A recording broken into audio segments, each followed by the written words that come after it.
grade 8. Di sini kita akan melanjutkan pelajaran kita, yaitu bab baru, bab 4 tentang struktur dari tumbuhan, struktur dan fungsi jaringan pada tumbuhan. Jadi misalkan mulai penjelasannya, Miss harap semuanya bisa memperhatikan penjelasan Miss dengan baik sehingga kalian bisa memahami pelajaran atau materi kita saat ini. Miss akan mulai penjelasannya ya. Oke, sekarang kita akan lanjutkan pelajaran kita, yaitu tentang struktur dan fungsi jaringan pada tumbuhan. Nah, di sini ada struktur tubuh tumbuhan. Di Taman Nasional atau kebun raya dapat kita temui pohon-pohon yang besar dan tingginya sampai berpuluh-puluh meter. Nah, tahukah kamu bagaimana cara air dan nutrisi dapat sampai ke bagian atas pohon tersebut? Nah, dalam bab ini kita akan pelajari mengenai struktur tumbuhan dan sistem transportasi yang terjadi di dalamnya, sehingga air dan nutrisi yang ada di dalam tanah bisa sampai pada bagian tumbuhan yang paling atas sekalipun. Oke, selanjutnya kita akan bahas tentang struktur dan jaringan pada organ tumbuhan. Nah, struktur atau jaringan yang pertama itu adalah akar. Nah, di sini kita sama-sama sudah tahu bahwa akar itu memiliki peran penting bagi pertumbuhan atau perkembangan tumbuhan. Nah, di sini fungsi akar itu yang pertama adalah menambatkan dan memperkokoh berdirinya tumbuhan. Nah, semakin kuat akarnya, maka tumbuhan tersebut atau pohon tersebut juga akan semakin kuat. Yang kedua adalah menyerap air dan garam mineral. Nah, ini yang menyebabkan air dan garam mineral bisa tersebar ke seluruh tubuh tumbuhan. Itu karena adanya akar. Selanjutnya yaitu tempat menyimpan cadangan makanan. Nah, ada beberapa tumbuhan yang menyimpan cadangan makanannya di akarnya, sehingga akarnya tersebut akan membuat atau terdapat buah dari tanaman tersebut. Contohnya misalnya kayak umbi akar, ya kan? Nah, akarnya itu akan menjadi tanaman atau makanan yang baru. Yang terakhir adalah fungsinya untuk bernafas. Nah, pada tumbuhan ada dua sistem perakaran, yaitu akar tunggang dan akar serabut. Di sini kita akan bahas. Nah, yang pertama adalah akar tunggang. Nah, akar tunggang itu kamu bisa lihat gambar yang pertama, yang kiri. Nah, akar tunggang ini memiliki akar utama, yaitu akar yang berada di tengah-tengah, dan terdapat akar cabangnya. Akar cabang ini bercabang di akar utama. Nah, terdapat pada tumbuhan dikotil, yaitu biasanya kebanyakan dari ini adalah tumbuhan-tumbuhan yang besar, ya kan? Contohnya adalah mangga, rambutan, dan ada wortel juga. Nah, selanjutnya adalah akar serabut. Nah, akar serabut ini tidak memiliki akar utama. Akar serabut ini tumbuh dari pangkal batang dan bercabang membentuk struktur serabut. Nah, kalau tadi akar tunggang pada tumbuhan dikotil, kalau akar serabut pada tumbuhan monokotil. Contohnya adalah padi, jagung, dan rumput. Selanjutnya adalah bagian-bagian pada akar. Nah, bagian yang pertama adalah epidermis. Nah, epidermis ini adalah bagian terluar dari akar, ya kan? Terdiri atas satu lapisan sel yang tersusun rapat. Nah, pada permukaan luar terdapat rambut akar untuk memperluas bidang penyerapan, yaitu untuk menyerap air dan garam mineral yang ada di tanah. Nah, yang kedua ada bagian yaitu namanya korteks. Nah, korteks ini terdiri atas sel-sel parenkima. Dinding sel tipis dan memiliki banyak ruang antisel untuk pertukaran gas. Nah, jika terjadi pertukaran gas pada tumbuhan, letaknya itu terjadi pada korteks. Nah, korteks ini juga berfungsi untuk menyimpan cadangan makanan. Nah, tumbuhan menyimpan cadangan makanan di akar. Nah, akar itu tepatnya di korteks. Yang selanjutnya adalah endodermis. Endodermis ini adalah selapis sel yang membatasi korteks dan silinder pusat. Dinding selnya mengalami penebalan lignin dan suberin. Nah, ini merupakan struktur pita yang disebut dengan pita Kaspari. Dinding sel endodermis tidak dapat ditembus air dan zat hara lainnya. Nah, selanjutnya adalah silinder pusat atau stele. Nah, ini terletak di sebelah dalam endodermis. Terdapat berkas pengangkut dan jaringan-jaringan lain. Nah, di lapisan terluar terdapat periskel atau perikambium. Ini membentuk cabang akar. Nah, di sini ada floem. Nah, floem ada di bagian akar, yaitu tepatnya di silinder pusat, di sebelah luar silem. Floem dan silem ini adalah alat transportasi pada tumbuhan. Nah, pada akar monokotil, silem dan floem berselang-seling. Nah, pada akar dikotil, silem berbentuk bintang dan berada di pusat akar. Nah, pada akar monokotil terdapat empulur, sedangkan pada akar di tumbuhan dikotil tidak memiliki empulur. Nah, selanjutnya ini ada akar dikotil. Ya, di sini ada tadi bagian-bagian epidermis, korteks, dan stele. Nah, ini kamu bisa lihat jika diperbesar, ada endodermis, ada floem, ada silem, dan ada ruang antar sel. Bisa kamu perhatikan. Nah, selanjutnya kita akan lihat struktur pada akar monokotil. Di sini ada monokotil, dia ada stelenya, ada epidermis yaitu bagian terluar, ada korteks, ada endodermis, periskel. Nah, pada tadi dikotil tidak memiliki empulur, tapi pada akar monokotil ada empulurnya. Tetap ada silem dan ada floemnya. Selanjutnya adalah batang. Nah, fungsi batang itu yang pertama adalah berfungsi menegakkan tumbuhan, ya kan, menghubungkan akar dan daun, tempat menyimpan cadangan makanan. Nah, pada batang terdapat buku dan ruas. Ya kan, kamu bisa lihat di gambar itu ada buku dan ruas. Nah, buku merupakan tempat melekatnya daun, sedangkan ruas merupakan bagian di antara dua buku. Ini ada penampakan luar batang tumbuhan. Bisa kamu lihat ya, Nak. Selanjutnya, struktur dan jaringan pada batang. Yang pertama, tetap epidermis, yaitu lapisan terluar dari batang. Terdiri dari selapis sel yang tersusun rapat, memiliki kutikula. Nah, selanjutnya adalah korteks, tersusun atas sel parenkima berdinding tipis, memiliki banyak ruang antar sel. Terdapat kolenkima dan sklerenkima, yaitu menyokong dan memperkuat batang. Nah, kolenkima ini adalah batang yang masih muda, pada tumbuhan yang masih muda. Nah, kolenkima ini akan berubah menjadi sklerenkima, yaitu batang yang sudah tua, sudah kuat, tidak lagi batang yang muda. Nih, batang muda yaitu kolenkima dan klorofil. Nah, batang tua itu kolenkima diganti sklerenkima, tidak ada lagi klorofilnya. Selanjutnya, endodermis. Nah, pada batang, endodermisnya itu tidak begitu jelas dan menyatu dengan korteks. Nah, pada silinder pusatnya terletak tidak sebelah dalam korteks. Terdapat sel-sel parenkima dan berkas pengangkut, yaitu silem dan floem. Nah, silem ini mengangkut air dan garam dari akar ke daun, sedangkan floem yaitu mengangkut zat makanan hasil fotosintesis dari daun ke seluruh tubuh tumbuhan.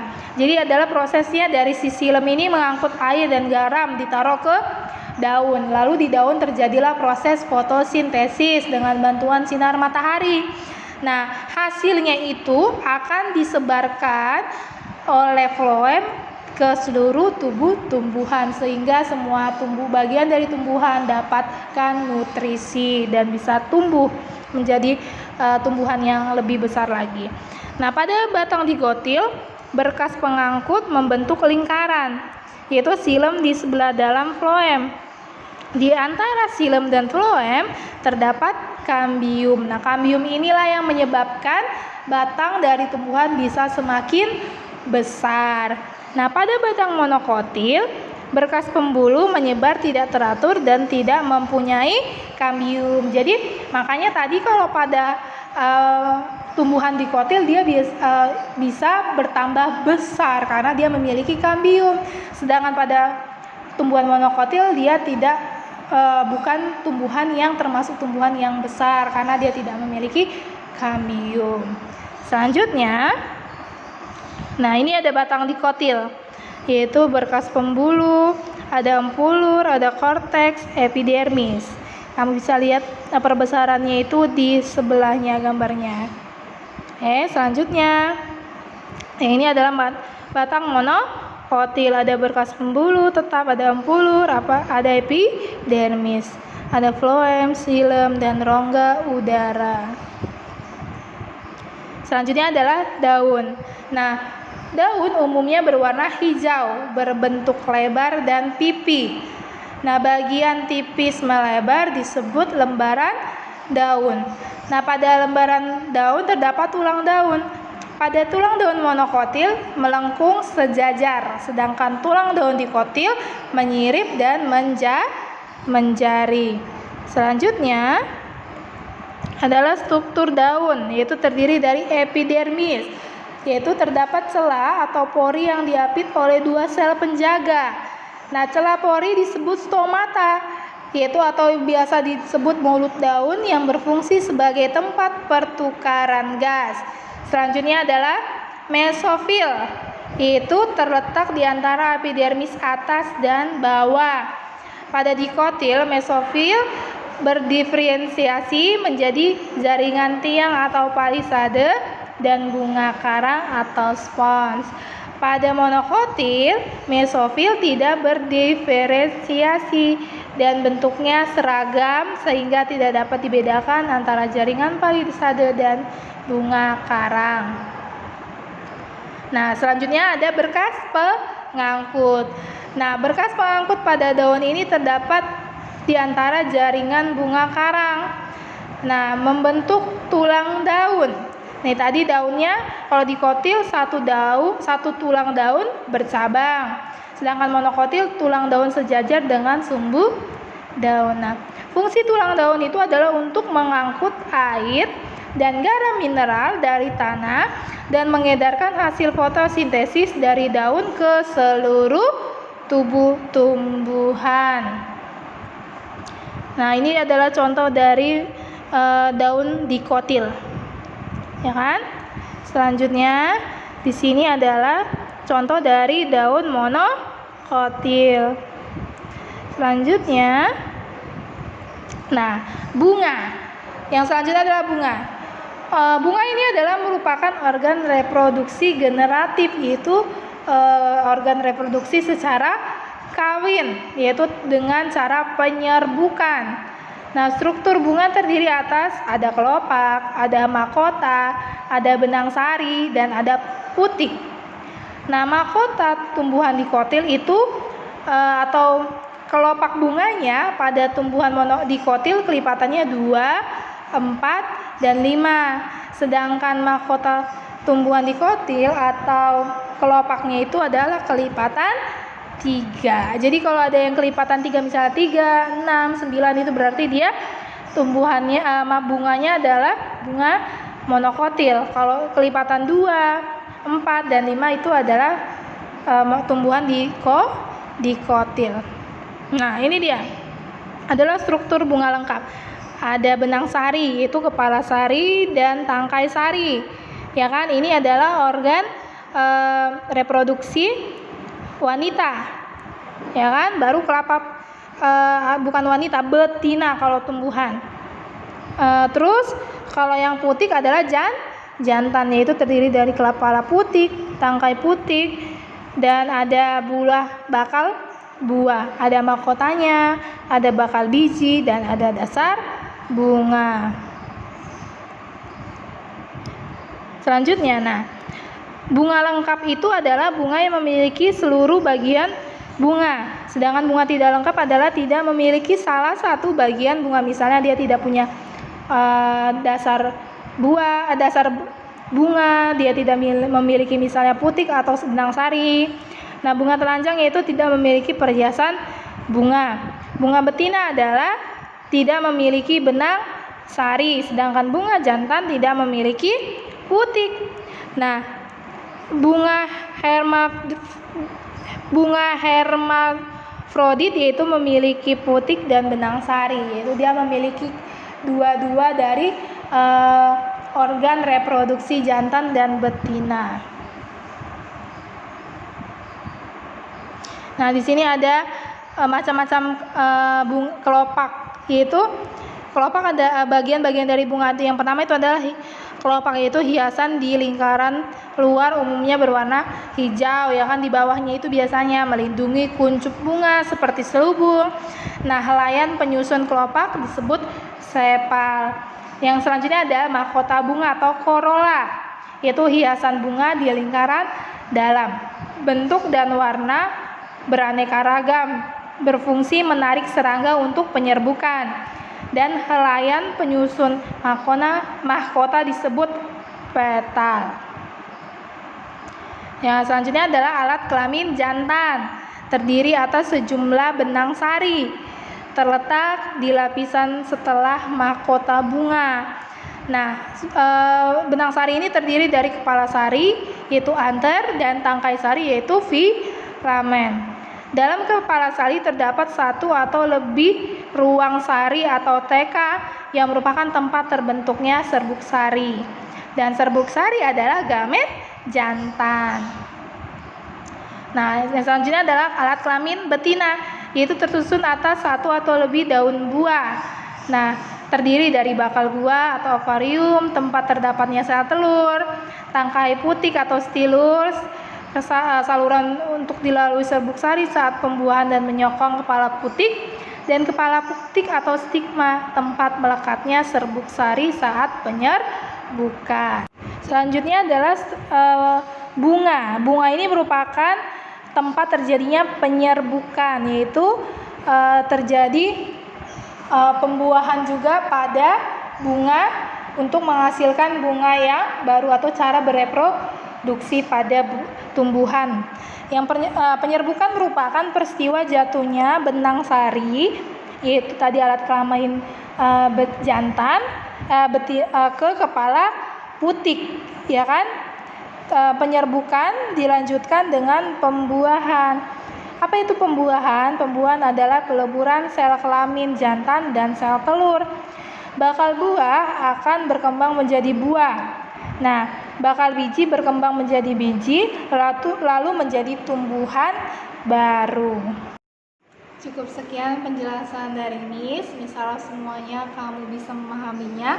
Dan sekarang Miss akan berikan tugas, yaitu tugasnya ada di buku paket kamu, buku paket IPA terpadu, yaitu halaman 112. Kamu kerjakan uji kompetensi 4.1. Dan selanjutnya adalah kamu buka halaman 142, yaitu latihan ulangan bab 4. Kamu kerjakan yang bagian C, yaitu yang nomor 2, nomor 3, nomor 4, nomor 6, dan nomor 7. Ya, kerjakan, kamu bisa kerjakan di buku tulis bagian C-nya, dan kamu juga bisa kerjakan uji kompetensi 4.1-nya di buku tulis. Tetap semangat, selamat mengerjakan, selalu jaga kesehatan, dan jika ada yang penjelasan dari Miss kurang dipahami, kamu bisa langsung tanya kepada Miss. Tetap semangat ya, Tuhan Yesus memberkati.